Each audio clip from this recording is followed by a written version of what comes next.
Morning, everyone. You're very welcome to the new European Bauhaus breakfast chat. We are just giving it a few seconds to allow everyone to come in, and then we will start shortly.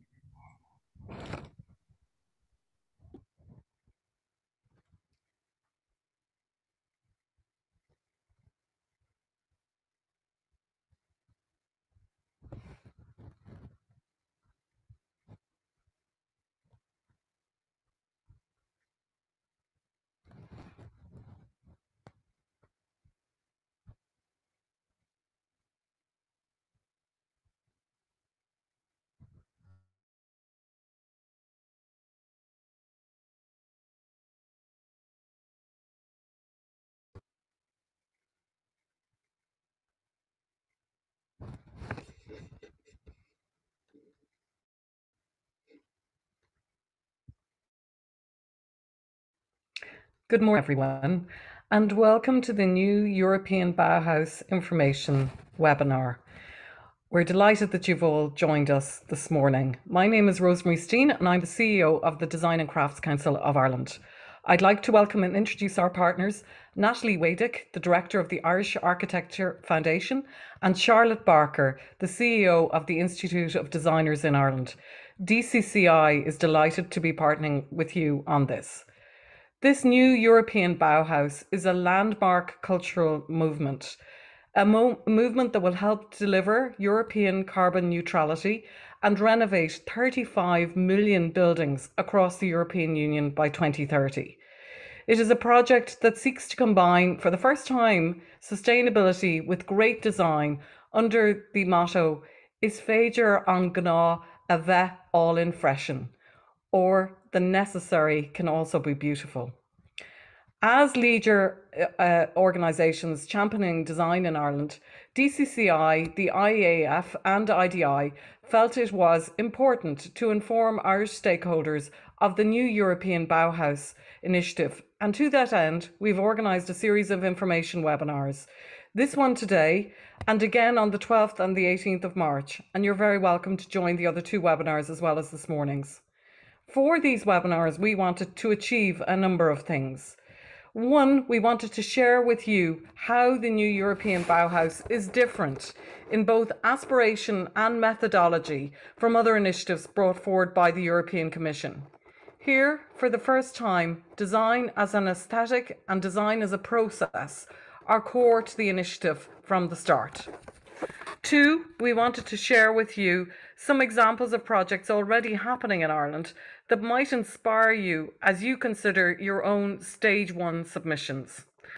Three, we wanted to introduce you to the new European Bauhaus website portal so that you can progress your own involvement by submitting your ideas and examples. And simple but important as it is from these submissions, the European Commission will develop a call later in the year, so it's really critical to be involved early in this process. Unfortunately, since the initiative has launched, there haven't been that many submissions from Ireland, but we really hope to change that over the next week or two as we do these webinars. And finally, in addition to submitting your own ideas, examples and challenges, we wanted to invite you to a co-design workshop on the 26th of March, where we will make a joint Stage 1 submission together. If you are interested in being part of this joint submission, then join with us on the 26th of March. You can register your interest to attend when you complete the short survey that we will send you directly after this webinar today. But you can also do your own individual submission. So we're open to people proceeding in either way, but we wanted to make sure people were informed. As I said at the beginning, this initiative is currently in its early co-design Stage 1 phase, where the European Commission, through the submissions we make, is collecting data and suggestions on what the new European Bauhaus could look like in practice. This is a unique process, never before undertaken in the European Union, and as such, it represents a major opportunity to deliver a green future for Ireland and Europe, but in a way that is design-led and design-focused.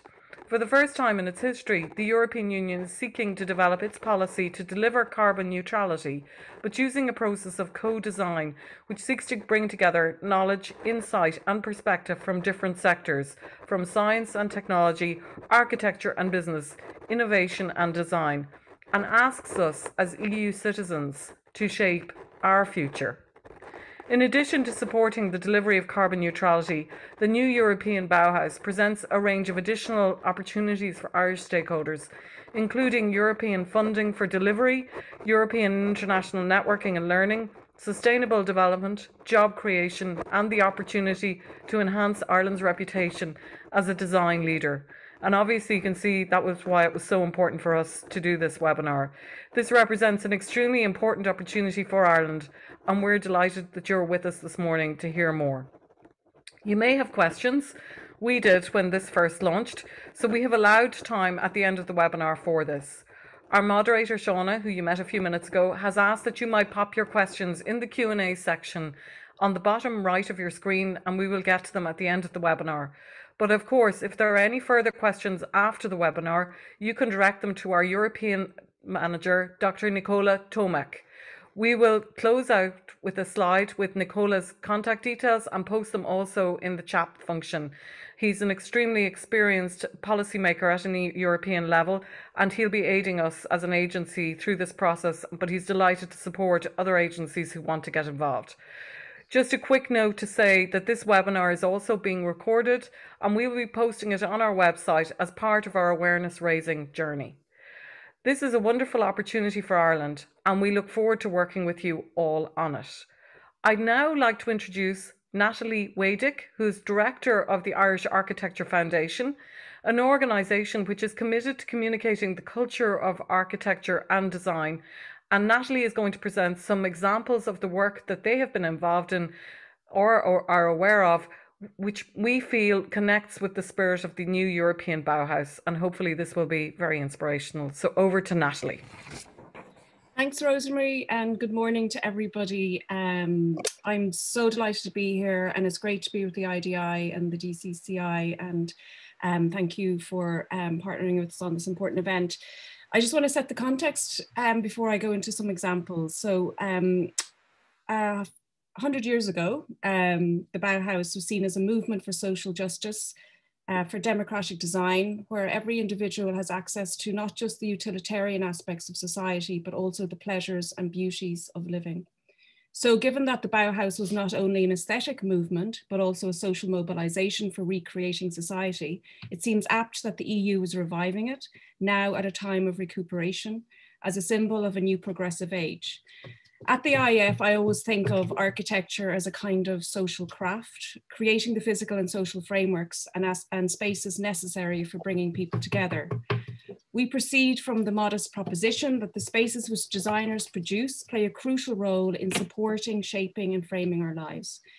And as Rosemary said, I'll now show a few examples that illustrate the aspirations of the new European Bauhaus. There are many more beside these examples, and many more created by people in this call. Next slide, Nicola, thanks, please. So this is a project I want to share with you. It's the Ballyfermot BMX and Skate Park. Ballyfermot Youth Services wanted to create a BMX park, and their vision was that it would be the best it can be for them, but also for their community, and attract people from all over Ireland to Ballyfermot. We asked them if we could help them realise their vision and to give them more by design playing a central role in the process. We got a philanthropist on board to fund the extensive community facilitation, and Dublin City Council provided the site and the funding to build the park. With the community's help, we delivered an international competition. So utilising the skills that the architects, relational urbanism, had to offer, and combining their expertise with local, generational, historical, and social wisdom of Ballyfermot was invaluable. What was created is a significant design-led resource for the community that is cherished and used every day. Next slide, Nicola, please. So learning from projects like Ballyfermot, the Ballyfermot Play Park, the IF created the Reimagine Initiative and received funding from Creative Ireland, the Creative Ireland programme. And this funding enabled us to scale up what we learned in Ballyfermot and build a framework for delivery across Ireland. Reimagine matches architects with local partners, enabling communities to play an active role in the development of their neighbourhoods, their streets, their parks, their villages and towns. We are currently in 6 towns and we'll soon be in 4 more. There's an open call, please check our website. In this image, you can see our project, one of the 6 towns, Reimagine Knockray. This the Reimagine Loughrea project was all about considering the value of the green heart of a town in a time of a biodiversity crisis. A new architecture collective called the Both And Group drew attention to the loss of the richness of life in the landscape and inspired people to take action through creative installation and conversations. Next slide, Nicola, please. The Reimagine Initiative is also a website. This is a page from our website.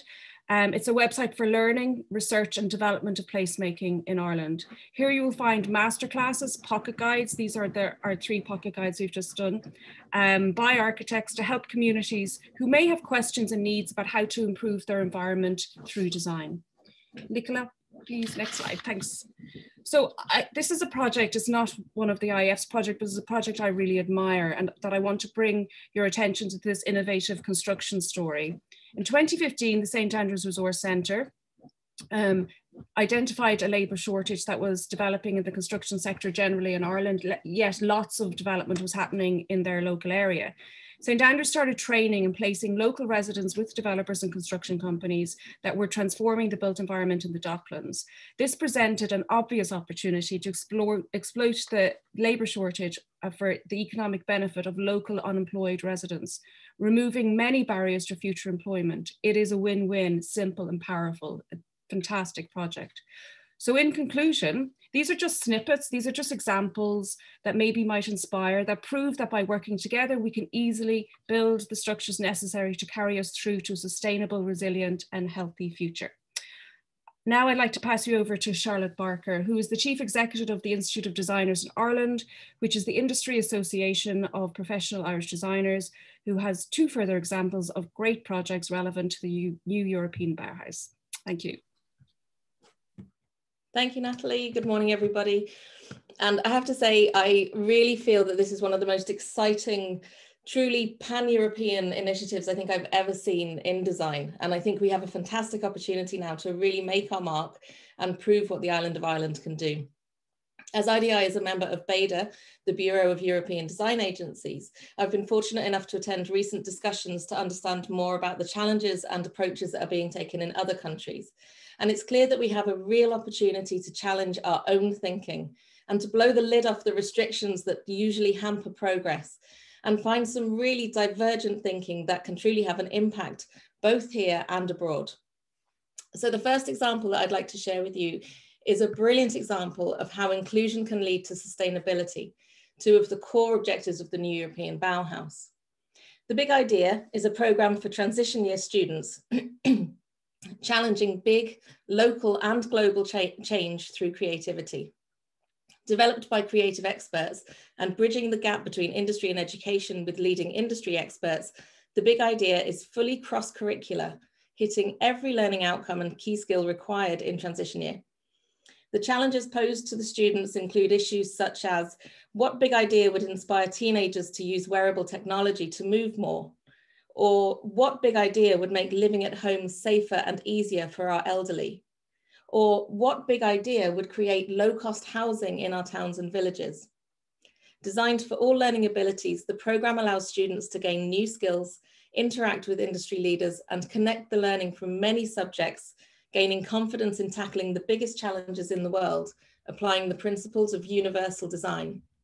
The programme is now live with 500 students across Ireland and over 6,000 students on the waiting list for 2022. The IDI are really proud to support the programme alongside the Design and Crafts Council, Creative Ireland, the Centre for Excellence in Universal Design, and more. So it's an amazing example of inclusion impacting sustainability and how a creative mindset can empower a generation with the skills needed to achieve a lasting impact on local and global communities. And the second example I have is Torpy. The Torpy bamboo hurley is a great example of aesthetic and sustainable impact. Torpy is an Irish family business synonymous with our national sport hurling, having handcrafted hurleys since the 1930s. Now in its 3rd generation of Torpies, the business is committed to sustainability, reflecting the nature of every club's ethos of the sport remaining sustainable at the heart of every community. Focused on circularity, Torpy have planted over 20,000 ash trees, They've developed an award-winning secondary byproduct in an eco-friendly wood fuel briquette and have now developed the Torpy Bamboo, a new product that is exceeding performance expectation while remaining sustainable. By moving away from traditional ash and employing the best design and engineering approaches, Torpy have developed a new generation of hurleys that are good for both the future of hurling and the planet. So with just these examples that Natalie and I have shared today, we hope that you're inspired to challenge your own thinking as to what aesthetic, sustainable, and inclusive design can look like, and how we might begin to develop ideas to contribute to the new European Bauhaus. So what do we do next? I'm going to hand back to Dr. Nikola Tomic, European Programme Project Manager for the Design and Crafts Council of Ireland, and he will talk you through the process.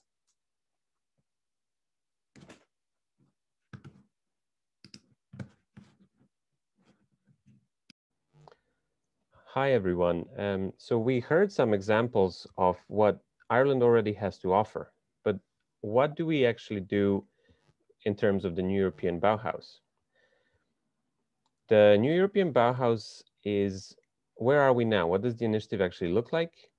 Well, we're currently at the design stage, and the design stage is aiming to collect data that the new European Bauhaus Commission team of the European Commission will analyze.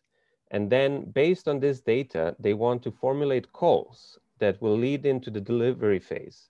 The delivery phase is going to start sometimes late summer this year, with calls already being drafted early summer.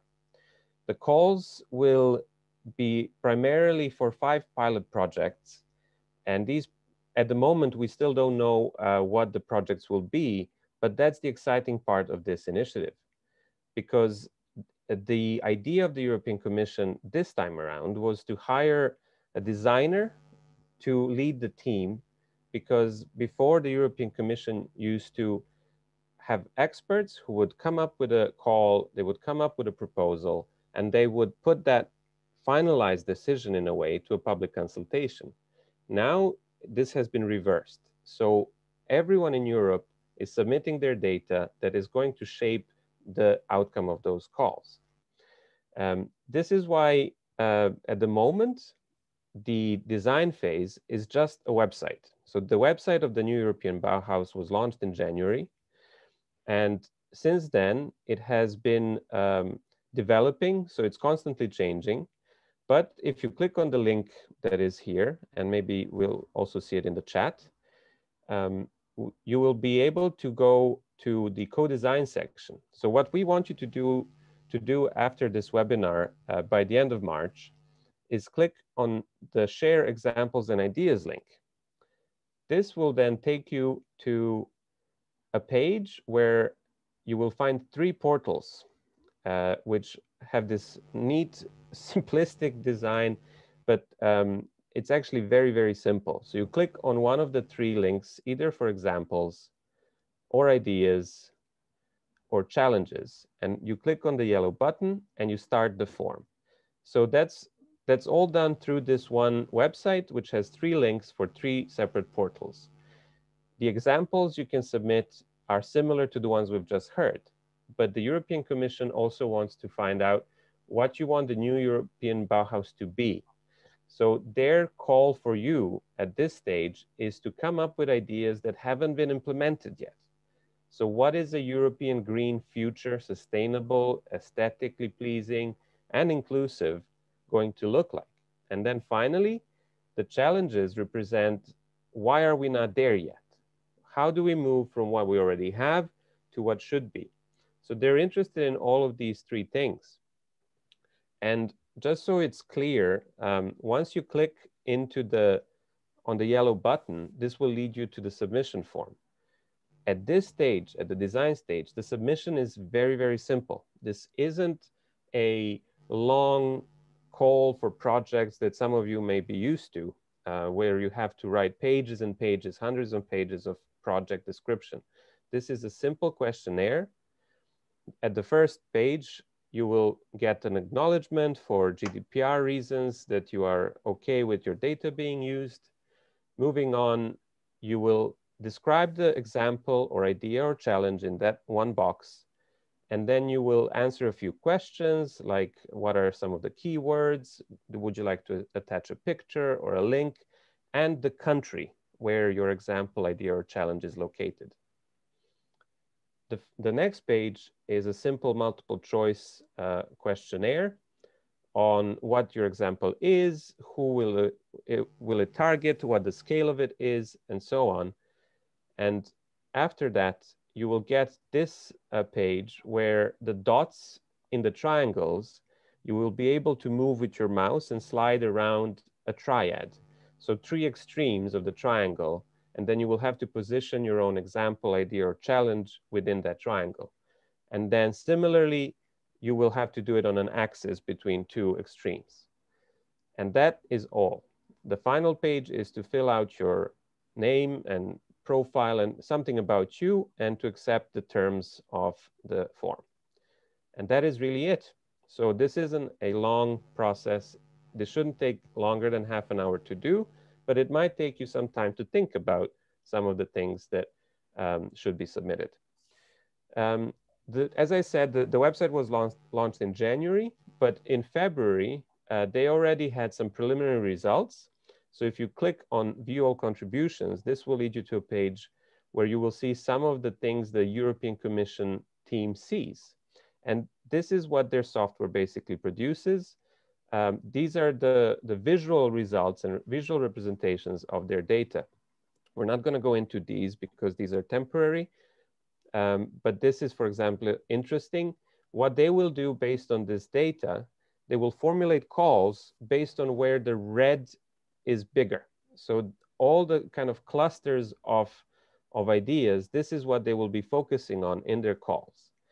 And that is really exciting for us at this point, because we, by submitting our ideas, examples, and challenges, can skew the data and affect what the call will be in the long run.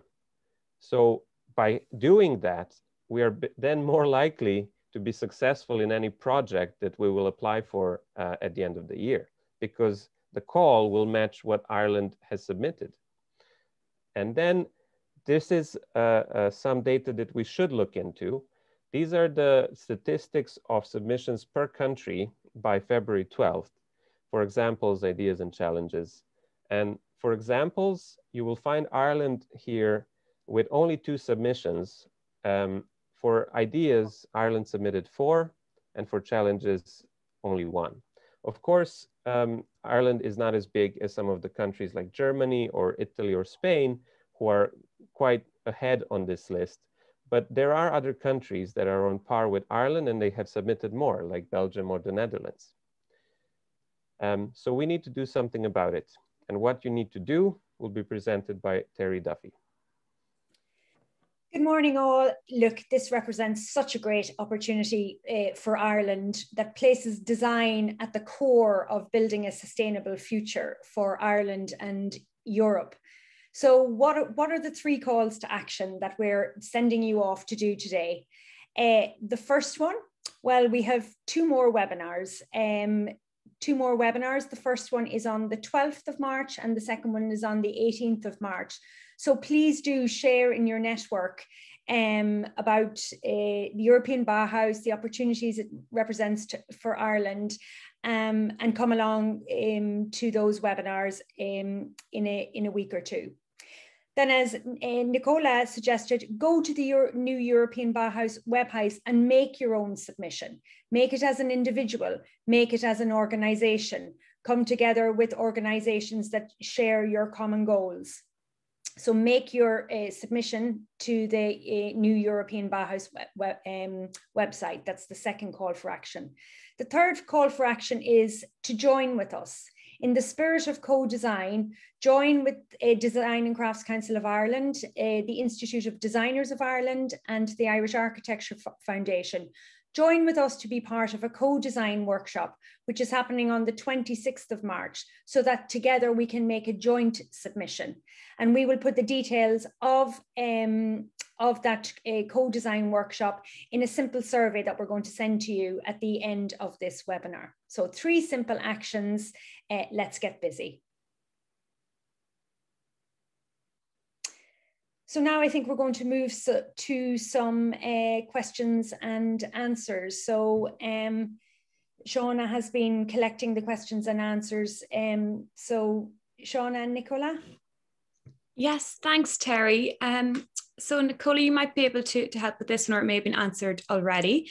But one of the first questions is, what role does the circular economy have to play in the new Bauhaus? And are there any circular regulations or standards that are being introduced to accompany the Bauhaus? So the circular economy, there is an action plan on the circular economy that was implemented early last year, and that was part of the new European Green Deal. Now, basically at this stage, so there are existing programs in the European Union that accompany the European Green Deal and the renovation wave and so on. But in terms of the new European Bauhaus, they kind of care about those things, but they really care about the submissions by the European Union citizens and stakeholders. So the European Bauhaus is going to accompany some of the initiatives already in the EU, but very technical legislation or proposals for legislation or standards like circular economy in the Green Deal, that is done by another team. And in a way, these developments are independent of what the European Bauhaus has to offer at this stage, because at this stage, the European Bauhaus is only collecting ideas so they can formulate what the European Bauhaus will be. And once they do that, they can then talk to the teams in the Commission that are in charge of the Green Deal and circular economy and renovation and some of these kind of associated initiatives. But the European Bauhaus is its own thing. It's actually bigger than some of these concrete initiatives in a sense, because it connects also aesthetics, arts, design, social inclusion, sustainability as a kind of cultural movement rather than a specific policy. So in terms of circularity, that has been done by another team in the Commission, and at the moment, there's just an action plan. Great, thanks. Another question is the point of making a submission on the website now simply to provide data to inform the design of the imminent call? That's right. So at the moment, besides the call, what the European Bauhaus team is trying to do is trying to understand what other resources of the European Union it can bring in. So the European Bauhaus doesn't have its own budget or its own structures. It's a team of 10 people. Most of them are from the Joint Research Center. As I said, one of them is a designer, and they are trying to understand what this should be. That's why the submissions now are just for them to get the data.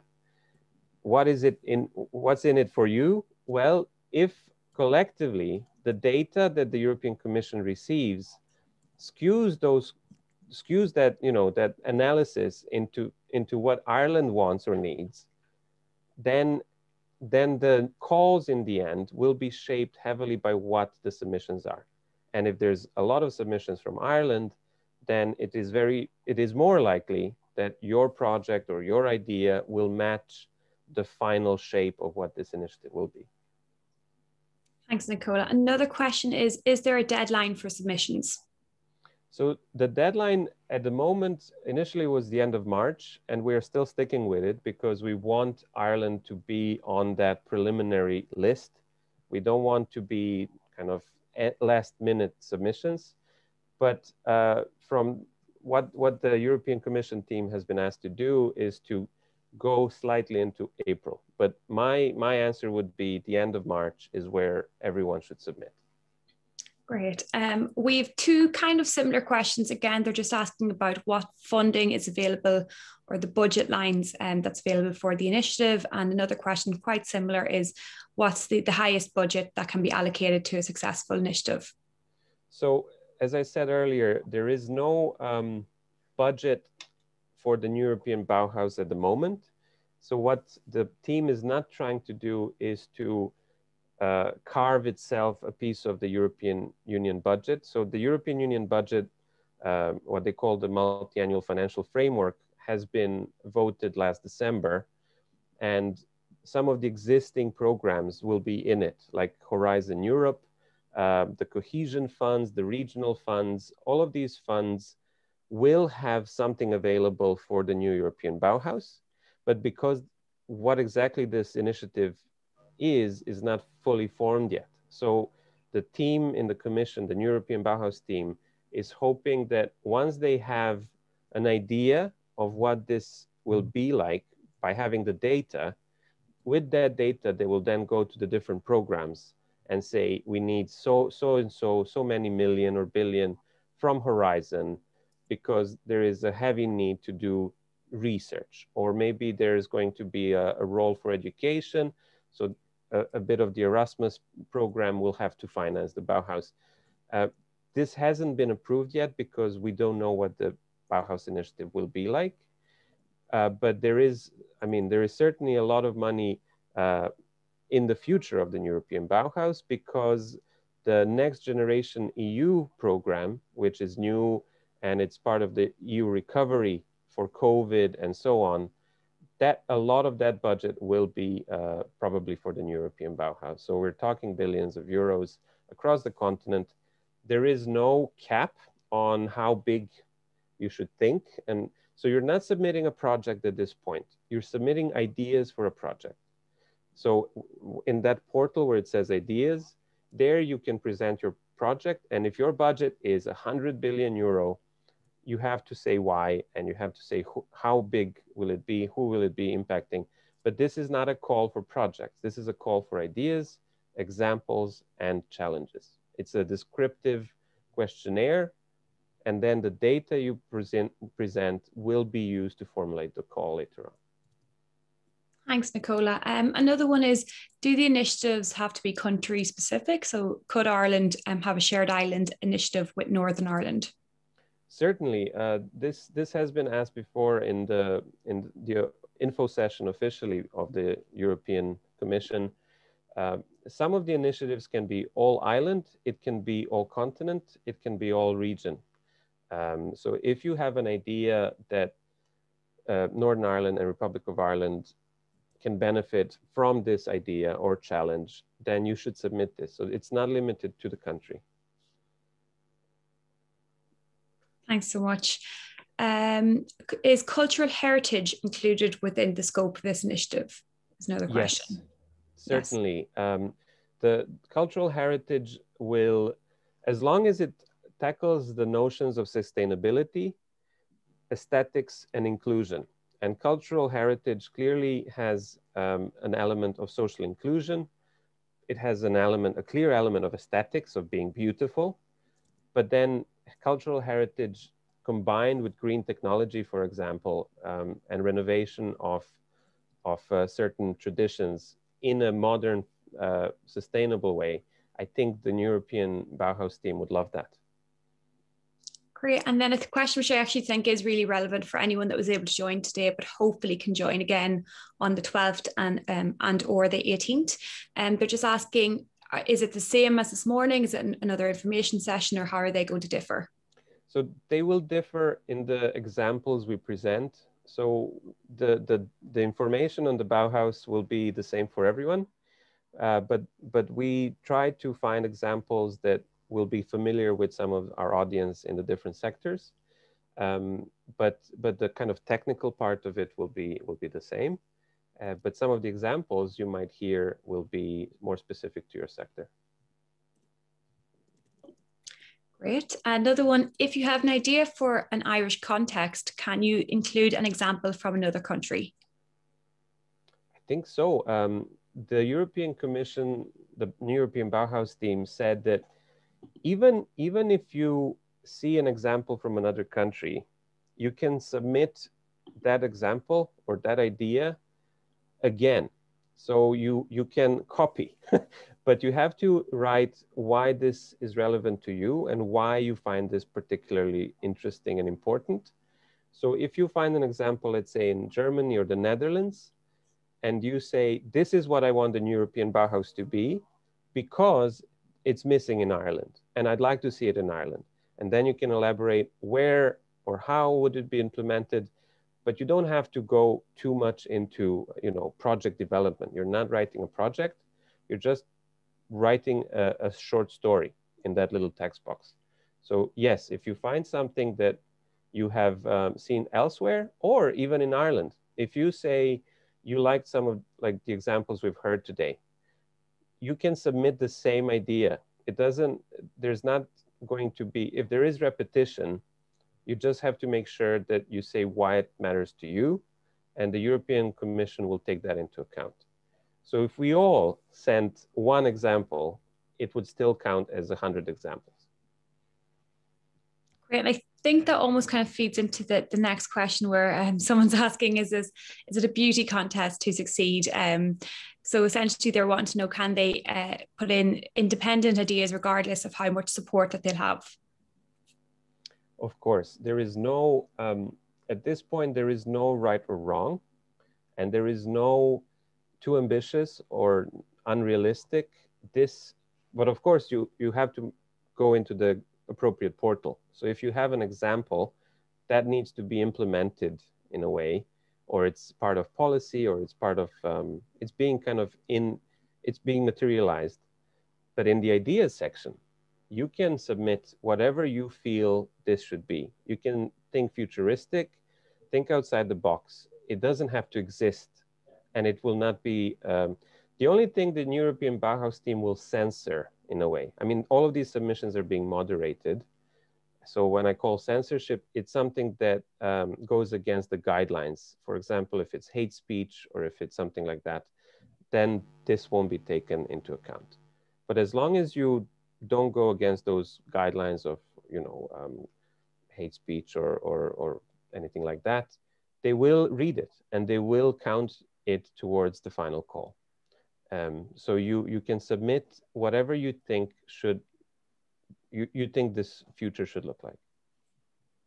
Thanks, Nicola. Another question is, I suppose, diving a little bit deeper into the concept of what the Bauhaus is, and that there's so many values associated with that, and what is applicable today. So, you know, to make a difference, or climate and biodiversity. So they're asking about those values of the Bauhaus and what that means today.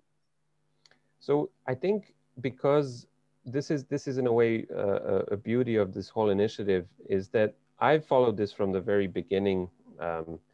Well, not the very beginning, but from December, and they started very broad. They themselves didn't know how to pitch it. So they said, this is a cultural movement that is going to accompany the Green European Deal. It should be about green things. But then as they got more and more submissions and more feedback, they started focusing on the creativity, the aesthetics, and the inclusion. They did mention inclusion, social inclusion, inclusivity as a kind of part of the package that the European Union promotes, some of the values of the EU. The EU has all these values of human rights and inclusion, but the focus was on the green aspect. But now it seems that aesthetics, inclusivity, and sustainability have become equal as a triad of values, what the European Bauhaus should represent. In terms of sustainability, this then branches off into all sorts of either technological innovation, circularity of economy, and so on. Aesthetics goes into good design, but also heritage and tradition. So all these core values branch off into their own little concepts. But the key three words are sustainability, inclusivity, and beautiful, like aesthetics. Thank you. And another one is, how is the new Bauhaus connected to the EU's Bioculture Initiative, and does it replace it? And they've included a link to that there. It's in the chat. I'm not sure if you're aware of that. Yes, so the Baukultur, I think, inspired the European Bauhaus, but that would have been a specific movement before. I've read into this. It's similar in the sense that it is inspired by keeping the traditional with modern. It is very much in the spirit of the old Bauhaus as well, but the people that were involved in the Baukultur wouldn't be the same people sitting in the European Bauhaus team, but certainly it was a big influence. But for more detail, I think also I have to mention there is a specific FAQ, frequently asked questions section on the European Bauhaus webpage. And if I don't answer something here, you might find more detail there. Thanks, Nicola. Someone is just worried about in terms of an artist's copyright or work, is that kind of being given over to the Bauhaus? Yeah, I mean, there is certainly data protection and copyright. I haven't read the small print, but it is going to be transparent. That's a very good question, actually. I believe that you have to consent for your submissions to be public or not. So there might be a section in the questionnaire where you can opt in or out. But in terms of copyright, I believe the copyright is yours. I don't think the EU will take over your intellectual property and copyrights. But there is a question of whether you want this to be public or not. And then, yeah, then I think in the questionnaire, there might be a section where you tick that off and on.